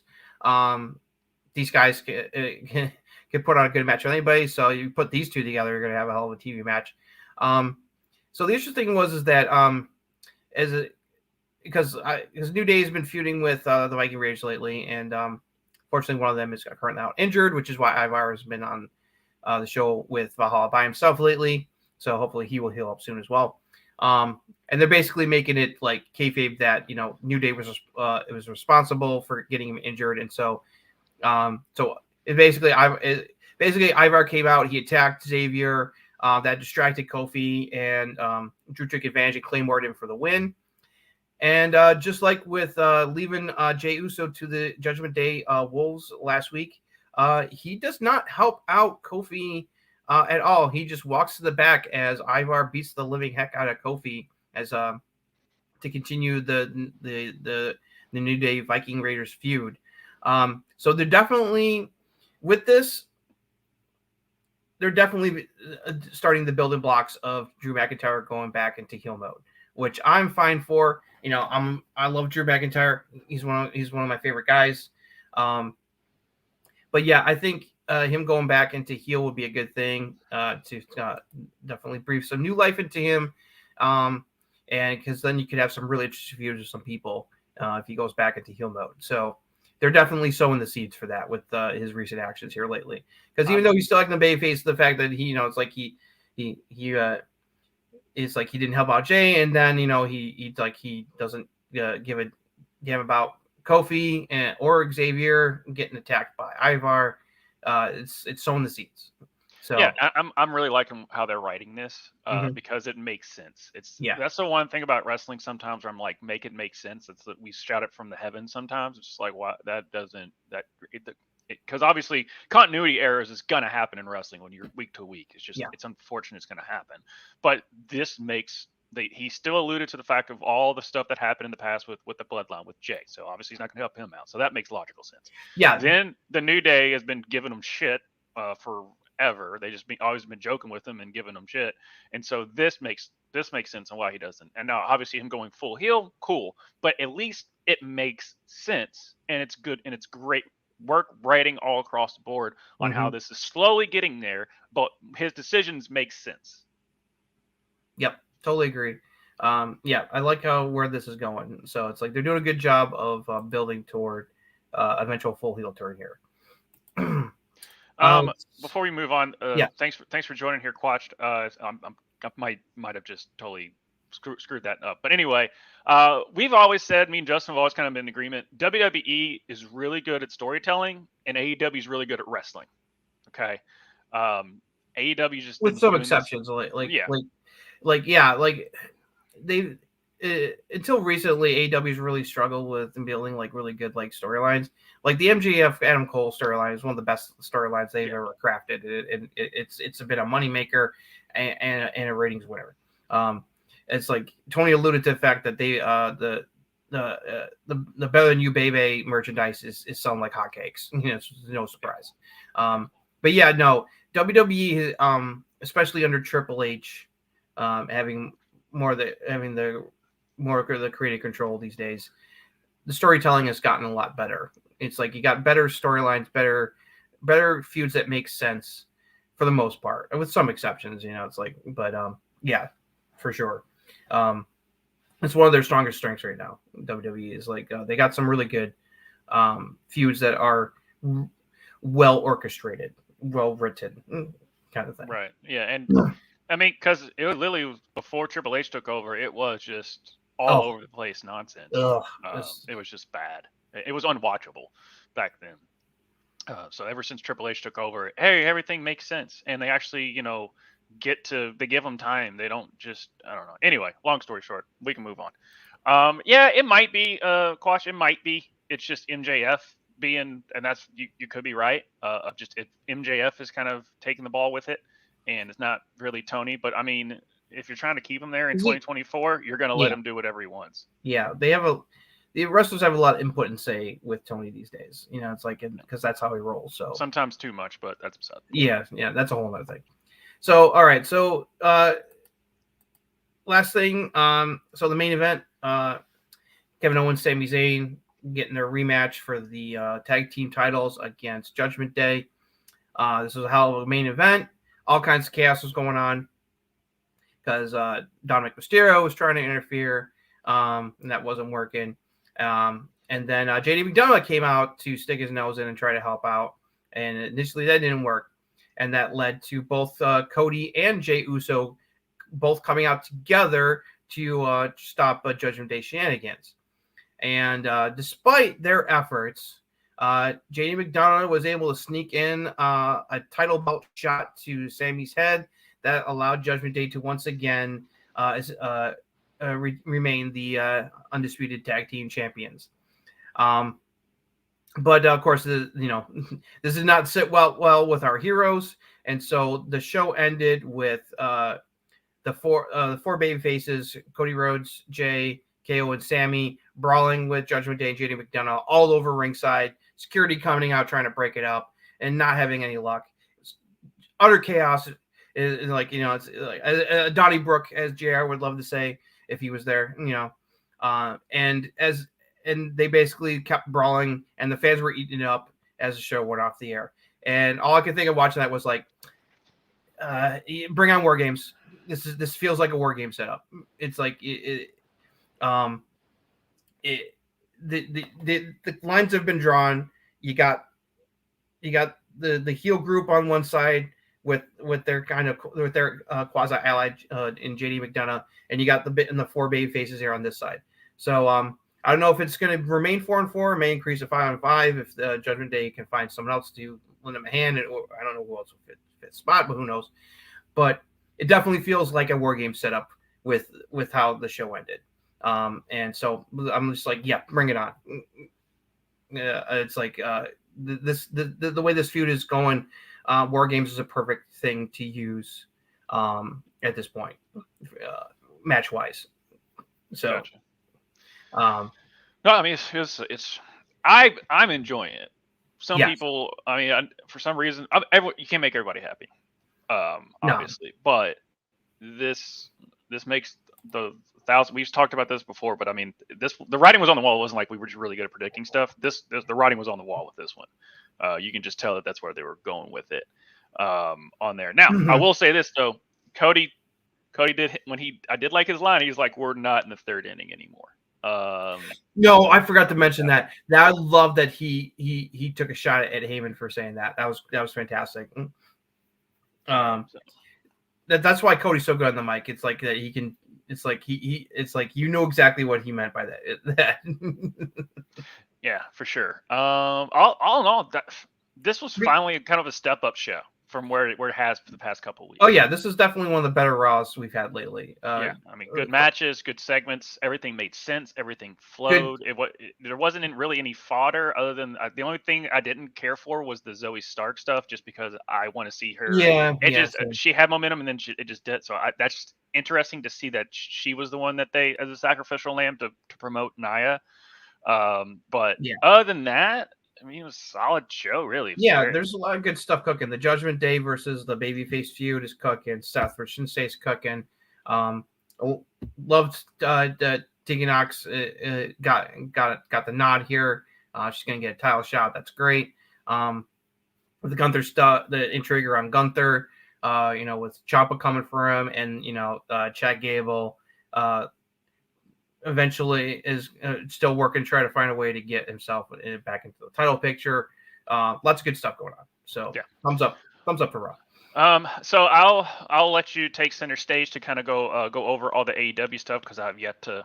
When sports happens, sometimes it's just I've got to have my tag team partner help me out as far as the rundown for the AEW stuff. I try and catch up as much as I can. Typically after the show, I typically go back and watch Dynamite and stuff like that. But it's just hard with sports and everything on. Football becomes my priority most of the time, and it's just tough for me to get back to get Collision. So, Justin, go ahead. You have the floor, sir, to kind of run down what happened with Collision, and even to kind of update what happened with Dynamite tonight. Yeah. So quickly, I didn't catch Rampage, but the most important thing that came out of Rampage was that there was like a number one contenders 4-way match, determine who would challenge Adam Cole and MJF for the ROH tag team titles at the Wrestle Dream pay-per-view this coming Sunday, October 1st. And that was won by the Righteous. This very interesting team. They're getting a serious push here. It's like they have a very interesting gimmick. I definitely find them very interesting. I haven't seen too much of them to judge how good they are, but it's very interesting that they got the nod. I thought the Kingdom might have gotten an extra title shot with the way this whole thing is storyline is going on with Roderick Strong and them and everything, but good for them. As far as Collision goes, major stuff that came out of Collision was more set up toward the pay-per-view. You had very interesting stuff here. Christian actually won the TNT title finally himself. It was on the line of a 3-way match with him, Luchasaurus, and Darby Allin. And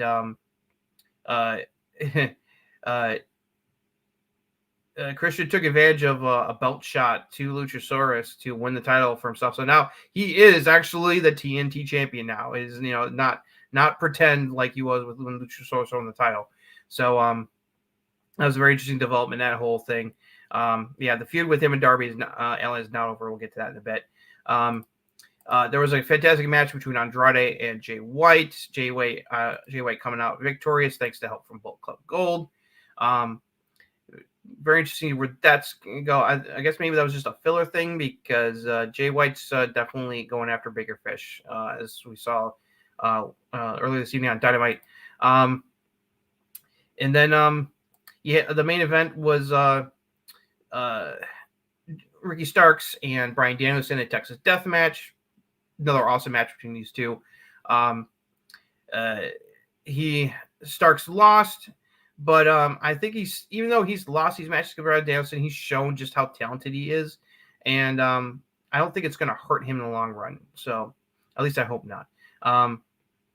Obviously, it's like I think Ricky Starks is amazing. I think he deserves the world title is around his waist at some point. It's like it, because if not, I mean, he could easily jump to WWE at some point. If things don't work out in AEW with him, he will go to WWE, and they'll probably take him because he's very close friends with Cody Rhodes, and so they probably would definitely want to snatch him up if they had the opportunity. So we'll see. But if Tony treats him right, I think he'll probably stick around. So that was a hell of a main event with Danielson coming out on top. And then some interesting stuff happened on Dynamite tonight here as far as like setting things up for the pay-per-view and everything. So sad news, unfortunately. First they did a hilarious vignette with Adam Cole and MJF hanging out, going fishing on Long Island. There was a great bit where MJF was about to look like he wanted to pull a little Godfather 2 on Adam Cole and turn on him, and Adam Cole called him out saying, "Are you about to try to hit me with the diamond ring and then toss me overboard?" And then so he backed off, and it was basically about the issues with Roderick Strong is becoming an issue between them, and Adam Cole is trying to explain to MJF look, I understand you don't like Roddy, but he's still my bro, just like you're my bro. It's okay, just because I still want to. He's still I still consider him a friend doesn't mean that our friendship doesn't mean anything less. And so they smooth things out. And then somehow they they reeled in a big fish known as Paul White in Captain Insano gear. For some reason, he was out swimming in a big yellow inflated rubber ducky dressed as Captain Insano. Just because. And so he joined them on the boat. It was just hilarious. These guys, any of these segments are gold. And so then they went out into the ring, and Adam Cole announced, unfortunately, that he hurt his ankle last week, and it's worse than we thought. He broke it in 3 places, and has to get surgery. So he's going to be out for a while. It sucks. And so that put the them defending the tag team titles at the pay-per-view in question. And Cole's like, well, since I'm going to be out. I got to get surgery. And I'm going to be out for a bit. We're going to have to relinquish titles. And MJF is not having that, to honor his bromance with Adam Cole. And knowing that, being the tag champs meant a lot to him. And MJF is not just want to just give up the titles without a fight. He said that he will take on the Righteous in a handicap match for the tag team titles. He will go at it alone. We'll see how that works out for him. And then Roderick Strong came out, Adam, I need you, milking the whole neck injury thing to get Cole away from MJF for a little while and for himself. Completely hilarious. So Cole left, and then things got interesting because after Cole left to go see what's going on with Strong, Jay White and Bullet Club came out, and Jay White came out to the ring and confronted MJF and basically was like, "I'm coming for you. I want the title. I'm coming for you." And they had a promo exchange, really good stuff between the two of them. So looks like Jay White is the next big challenger for MJF in the AEW World Title picture. That's going to be very interesting, especially because Jay White's got Bullet Club Gold behind him. So MJF's is kind of outnumbered, and it's made even worse with the fact that Cole is injured. So it's he can't exactly be there all the time to help bail him out if things get dicey. So that's going to be very interesting to see where that's going to go. I'm assuming that's obviously a build toward the next pay-per-view after Wrestle Dream here coming up this weekend. So that was cool, like that. And they kind of finalized a lot of matches for Wrestle Dream. Let's see, Ray Fenix defended the international title against Jeff Jarrett in a really nice opening match to kick off the show. Then we had some other stuff going on. We see there was a 4-way match that happened. There was a 3-way match between Brian Cage, Nick Jackson, and Claudio Castagnoli. The winner would face Fenix next week for the international title, and it was won by Nick Jackson of all people, surprisingly. So he'll face him next week on Dynamite for the title. Then there was a 4-way match between Penta, Orange Cassidy, Matt Jackson, Austin Gunn.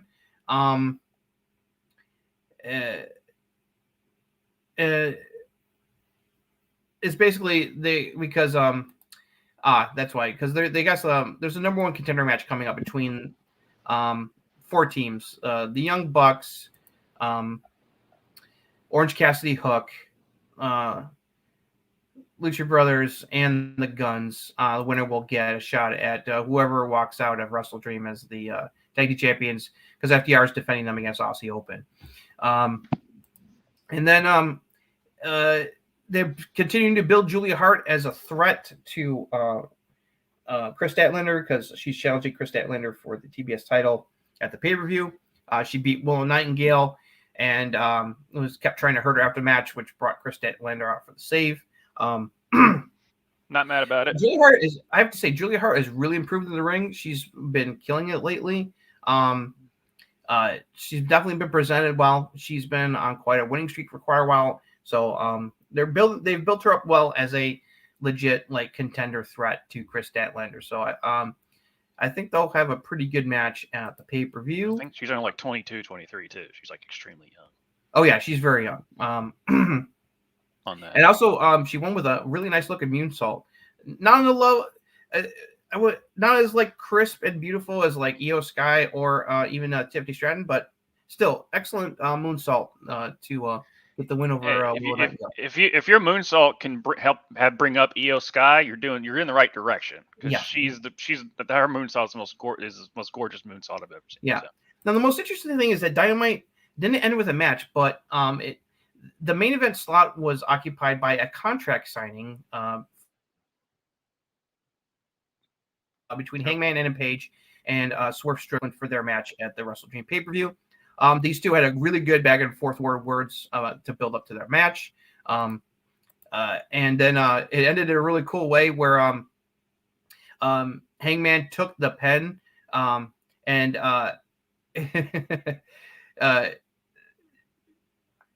he basically stabbed Swerve's hand with the pen to basically finish signing the contract in blood. And they had to get pulled apart by security. And he thought that was going to be in the show, but then it quickly switched to the back, where a bunch of hooded men were attacking Jay White while he was all by himself without the rest of Bullet Club. And one of them was dressed up with the devil mask that MJF likes to wear. And then the show cut to black. So implying that MJF was responsible for that beatdown, but he doesn't have any kind of lackeys lately. So the question is, was that really MJF that was attacking Jay White, or is someone else impersonating MJF? We'll find out. So that definitely adds some intrigue to the start of this new feud between Jay White and MJF for the world title. So pretty solid Dynamite, good show building toward the pay-per-view. It's not wouldn't call it the go home show, because Collision is going to be kind of like the go home show on Saturday night. So right. Let me just quickly run down the Wrestle Dream pay-per-view here real quick. Since that's going to be on Sunday night. Right now they've got like 10 matches. It's a pretty stacked show. One of the big ones that's advertised is dream match between Bryan Danielson and Zack Sabre Jr. of New Japan. Mm-hmm. I mean, for those of you who don't know, this whole show is a joint, another kind of joint show between New Japan and AEW as a way to honor the late Antonio Inoki. It's basically kind of like it's a pay-per-view show, kind of like they're just gonna have some matches, some titles gonna be on the line, kind of like as a way to pay tribute to the wrestling legend. So it's got a mix. There's some New Japan people on here, but it's still primarily an AEW pay-per-view. It's not like Forbidden Door kind of thing. I mean, like, I don't even know. I'm not sure what match is gonna be main event, because the AEW World Title is not on the line on this pay-per-view at all. As we said, MJF is now stuck in a handicap match against the Righteous, so with Adam Cole out injured, to try to keep the ROH tag team titles on the two of them. So we'll see how that goes. You got Hangman versus Swerve Strickland. That's has banger match potential. Swerve really needs to win this match. Yeah, he does. He needs to. It's like FTR is defending the tag team titles against Aussie Open. That should be an excellent match. We got a 6-man tag where Kenny Omega and Kota Ibushi are joining forces with Chris Jericho because they have a mutual enemy in the Don Callis family. And they'll be taking on Don Callis' boys of Takeshita, Sammy Guevara, and Will Ospreay. That definitely also has high potential to be an amazing match as well. Christian Cage is going to defend the TNT title in a 2 out of 3 falls match against Darby Allin. They had a hell of a promo exchange in a sit-down interview with JR on Dynamite, where Christian is like, "You're nothing but like a crazy stuntman. You can't beat me as a wrestler." And so that's why he wanted a 2 out of 3 falls match, because he basically wants to prove that it's like Darby is not as good a wrestler as he is. And that, Seattle is his backyard. And he wants to embarrass him in his backyard. He told him to bring his family so that they can watch him go down in flames. Gosh, Christian's on fire right now. Yeah, Christian is fucking killing it still, man. It was amazing work, and Darby had some really good stuff coming back at him. Very interested to see what's going to happen. Don't die, Darby. Every time he goes to really. a big match, just don't die, Darby. That's all I have to say. Very interested to see if Darby's going to be able to take the title off of him at the beginning. We'll see. Eddie Kingston is putting both the ROH title and the Strong Open New Japan championships on the line against Katsuyori Shibata. That would probably be a stealthily good match. Chris Statlander is defending the TBS championship against Julia Hart. That should be a good match. Yeah, we got a 4-way match. Whoever wins will get a future tag team title shot. The Young Bucks versus the Guns versus the Lucha Brothers versus Orange Cassidy and Hook. Not sure what's going to come out of that, honestly. Because I just I don't see the Bucks, or it'd be weird if Orange Cassidy and Hook win. I don't see that. Honestly, I would kind of hope in the Lucha Brothers, because Lucha Brothers and FTR really haven't crossed paths that much in the tag team scene in the past. So that'd be a really cool matchup for FTR. And of course, it would be a fucking awesome match as well between those two teams. Are amazing. So we'll see.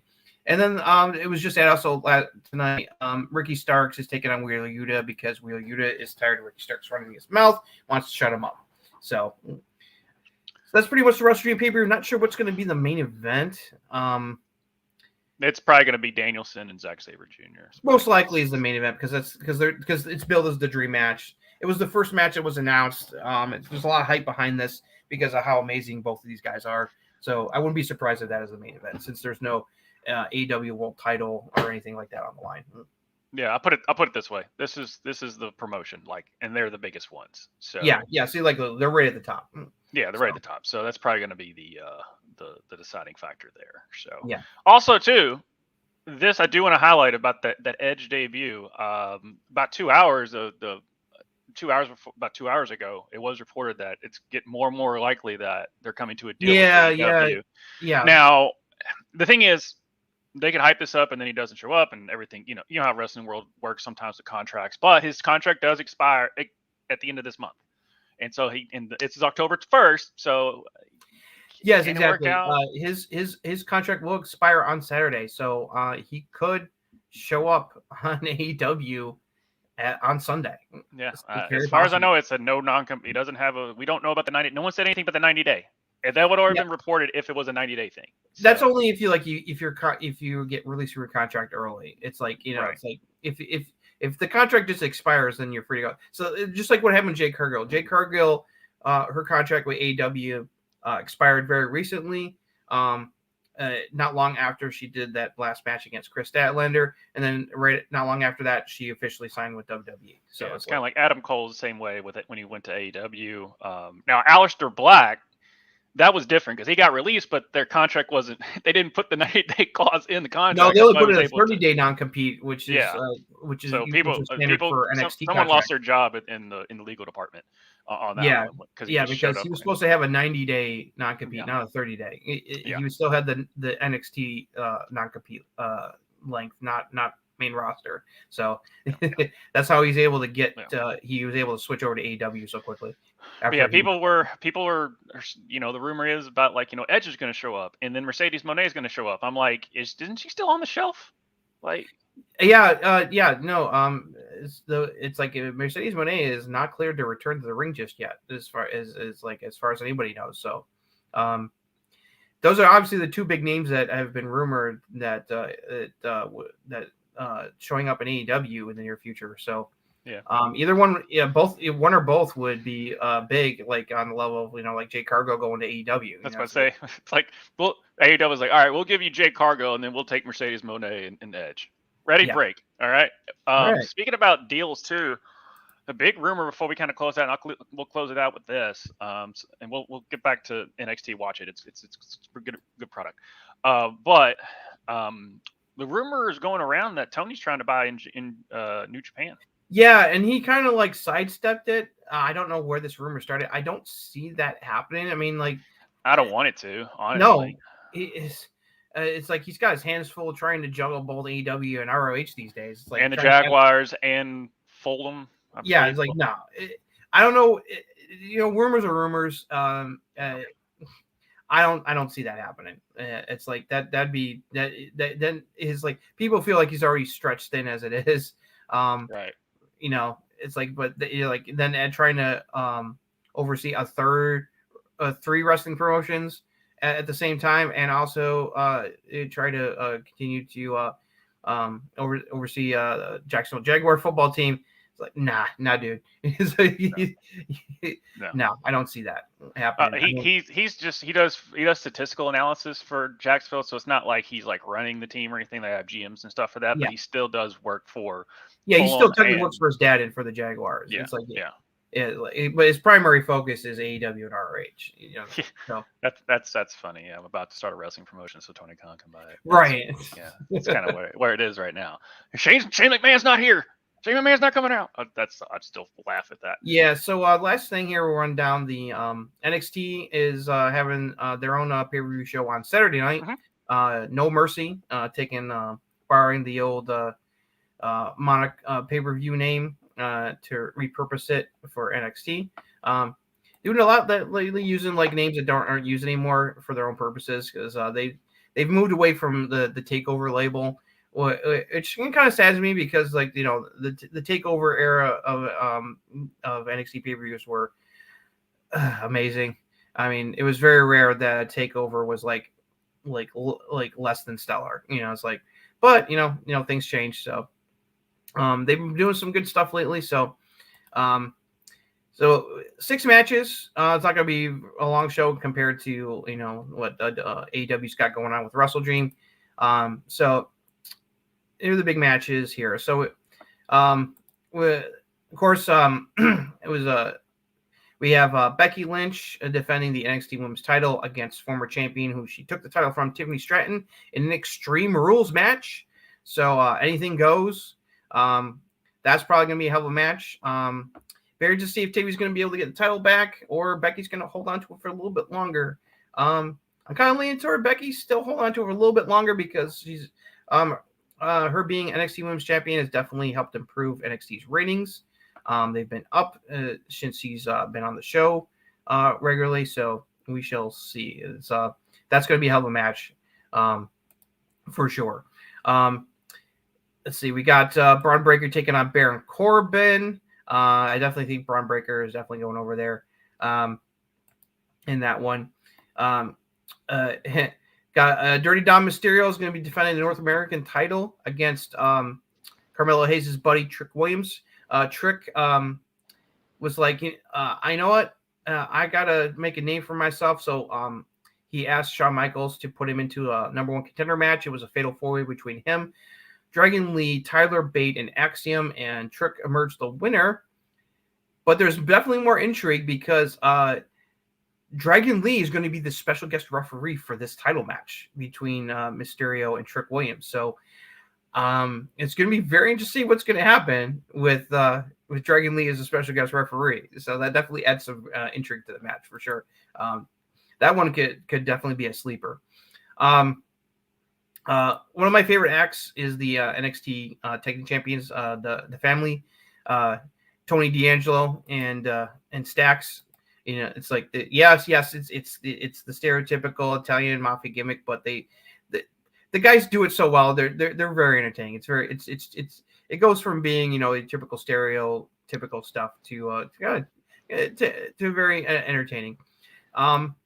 They decided to really kind of prove themselves, and so they offered a couple of teams a shot, and they've decided to take it. So they're going to be defending it in a fatal 4-way match against the Creed brothers, Los Lotharios, Humberto Carrillo, Angel Garza, and a new team, OTM, with Scripps, formerly known as Reggie, former 24/7 champion, former valet, and all that stuff. So he's backing them. So that's gonna be very interesting. I don't see Tony D and Stax losing the tag titles just yet. They just beat Gals for that. As much as I love the Creed brothers, I definitely see the family walking out of there as the champion still. Then we got the NXT Heritage Cup is on the line. Noam Dar is going to be defending against Butch, aka Pete Dunne. Pete Dunne defeated Joe Coffey in the finals of a #1 contenders tournament. The Heritage Cup is very different. It's fought under British round rules, which are a very different set of wrestling rules. Don't have time to explain it. It's like, just look it up. It's very unique rules and style. That should be a very interesting match. And then the main event, Carmelo Hayes is defending the NXT Championship once again against Ilya Dragunov. Trick Williams was in his corner last time, where he emerged victorious, and Ilya felt that Trick was the reason that Carmelo was able to escape with the title that time, and now that Trick is no longer his second. That Ilya thinks that his days are numbered. They had a really good exchange in the typical contract signing this past week on the show to build toward their match. That should be a hell of a banger match. Don't see Carmelo losing the title just yet, as good as Ilya is. So I'm thinking Carmelo is going to retain. So yeah, that's No Mercy. It looks like it'll be some really good looking matches here. It should be. I think it'll end up being a pretty good show. Yeah, I mean, NXT never put most of their matches, especially with the top of it, the top of the card, is always, you know, Carmelo Hayes. He's gonna. Carmelo Hayes is that guy. Carmelo Hayes is so good. He's amazing. And Ilya Dragunov is awesome as well. So their last title match was a hell of a match, and so I think this one will probably be just as good, if not better. So, gotcha. Looking forward to it. Yeah. So, I think that wraps. Anything else? Yeah. No, I think that pretty much covers it. Right. Another breaking news. If people were doubting if Adam Cole is injury is legit, go check out Britt Baker's Twitter feed, aka X now. She posted some pictures of the X-rays showing the injury. So yeah, no, it's he really did break it. It sucks. It's like they didn't name any kind of timetable for how long he's gonna be out. Hopefully, it's only gonna be maybe like a couple months. So yeah, he's not gonna be wrestling for the rest of the year. We're not gonna see him step back into the ring. Yeah. See, look at that. That is not pretty. Nope. So wish the speedy recovery for Mr. Cole. He's one of my favorite wrestlers, period. So yep, same ditto on that. I just love Adam Cole. He's he's awesome. So yeah, it's a little somber news to end on, but you know, as we always say with the wrestling world, the show must go on, and the dirt sheets never stop. Nope. So Justin, always a pleasure. Thank you all for some of the new people that have joined us. We do this every Wednesday. Thank you for joining us. It's either going to be 9 or 10 o'clock Eastern, just depending on schedules. But we typically like to go on 9 or 10. But obviously, you know, subscribe, ring the bell, so that way you're up to date on when we actually do go live. and join us. Please, feel free to join the discussion. P's and Q's though in the comments. Don't be crazy. But still, and if also too, follow our Patreon at Ruckus EV, patreon.com/Ruckus EV. And as Bobby Berger says, get on the rocket ship and join that. We do a lot of crazy things over at the Discord as well. We just hang out, do some fun stuff. We've got other shows as well.